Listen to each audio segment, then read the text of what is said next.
Hey everybody, Josh here for Whiskey Wednesday for Argonaut Wine and Liquor. Today I am joined by Karen Wells, National Brand Ambassador for Green River Distilling. Yep. Thank you for being here. Thank you for having me. Yeah, we have some awesome products to try today. This is your basically core lineup, correct? Right. Yeah, want to give us a little background kind of on the project and what you do for them? Yeah, sure. So we call this our Core 4, and Green River is a very old brand. It was started in 1885, and we were actually able to revive the brand in 2014, revive the distillery, the actual property, and brought it back out to the public in 2022. So happy to have it all here in Colorado. There's a cool tie-in with Green River in Colorado that I think is important.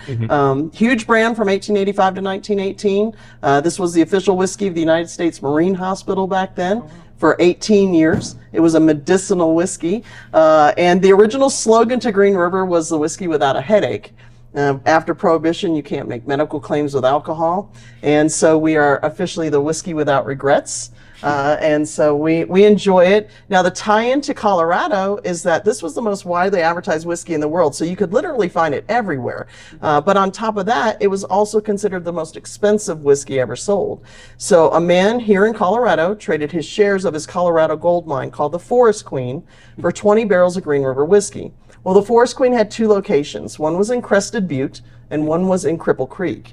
Well, the Crested Butte was a lead mine, and the Cripple Creek was a gold mine. And the gold mine panned out, no pun intended, and that made Green River the most expensive whiskey ever sold. Oh, wow. So on top of that, the Stanley Hotel and the Broadmoor Hotel have both found old bottles of Green River, albeit they were empty, but they did find them in their walls. So I think it's a really cool tie-in. Yeah. Oh, that's great. Yeah, so, a Kentucky brand with a little bit of Colorado history. That's right. And then first in the glass we have this guy, right? Yep. That is your wheated bourbon? Yeah, it's going to be our wheated bourbon. So this is going to be 70% corn, 21% soft red winter wheat, and 9% malted barley.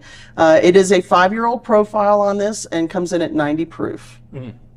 I love the nose. I mean, a little bit kind of like red fruity, kind of bright notes to it. Yeah, I like to refer to it as a lot of stone fruit flavors and aromas coming out of it. So different people pick up different things. I like the peach apricot kind of thing is what I get. And I mean, that really falls on the palate. I got a little bit of, that peach apricot really right there comes out strong, really sweet, which is nice. Yeah. And, sometimes a wheated whiskey can get a little, like dusty for me. Yes. None of that going on. Yeah. Yeah, it's important too. All of our products are, we say non-chill filtered, which means we're leaving the good fatty acids in the whiskeys, and I like to call them oils, which gives us better viscosity, better mouthfeel, and more flavors. Yeah, so, definitely. Yeah. And then up next, bourbon. Yeah, this is going to be our Green River. We call this our flagship. This is our high rye bourbon. Now, something that's unusual that we did is this guy is the exact recipe. I say recipe, but the exact breakdown. It's 70% corn, but now we've switched the flavoring grain. So this is 21% rye and 9% malted barley. So between these two, you literally get to see the difference between a wheated bourbon and a rye bourbon. So again, very sweet on the nose. Definitely. And you can pick up, I get more of the caramels and the brown sugars in this. But 5 years old again, 90 proof also on this. And to me, it's a great just sipping bourbon. Oh yeah, that's fantastic. And you definitely, get a lot more obviously of the rye characteristic. Just a tiny bit of like, dilliness or something coming through right on the back end. Yeah, I like to get the baking spices is what I like to get out of it, or what I feel I get out of it. Not the pepper as much, but more of the cinnamon, the nutmeg, the allspice. You can really pick those up. Very nice though. Oh, fantastic! Yeah. And I mean, the price points on these are fantastic. So we want people to drink our bourbon. So we don't source. As I like to say, we are the source. And so we wanted people to drink these. So for the average drinker, you're looking at paying about $35 a bottle. Yeah, on these. Right around there, yeah. Somewhere in that neighborhood. And it's an all-day, everyday price. We are not going to have a shortage of any barrels. We're currently aging over 500,000 barrels. Wow. So we're not a little craft distillery. Yeah, and then up next is your rye. Up next is going to be our rye whiskey. So this is going to be 95% rye, 5% malted barley at 95 proof. Now, ryes are different, an acquired taste, but we use the same yeast strain that we used when we made our bourbon. So we carry a lot of the characteristics over it. So it's not going to be all up in your face with the pepper. It's a lot softer on it. You do get the earthiness and you do get the dryness that a rye brings out, but it's a lot more flavorful and a great, what I call the bourbon lover's rye. This is going to be that rye that's going to get you over that hump. Yeah, definitely. And especially at the price point. I mean, me personally, I'm a huge Manhattan drinker. Yes. This is something that would go fantastic in one of those because it's got enough of the kind of earthiness to stand up to a sweet vermouth. Yes. It's not going to just be an overly sweet cocktail. And like I said, at the price, that would be a fantastic. Great old fashioned. I like them in espresso martinis too, so don't judge me on that. Yeah, no. For the first time last January, I had like a bourbon espresso martini, and it is so good. Yeah. Like, so good. Yeah. And I always tell people, they say, well, which one do you use? Well, if I want it sweeter, I use the wheat. If I want just what I call standard, regular, if I want to give it a little kick, I put the rye in it. So you got your pick of the three. Oh, yeah. There you go. And I drink a decent amount of rye, not a ton, but this is a fantastic rye, like I said, especially at the price. Yeah.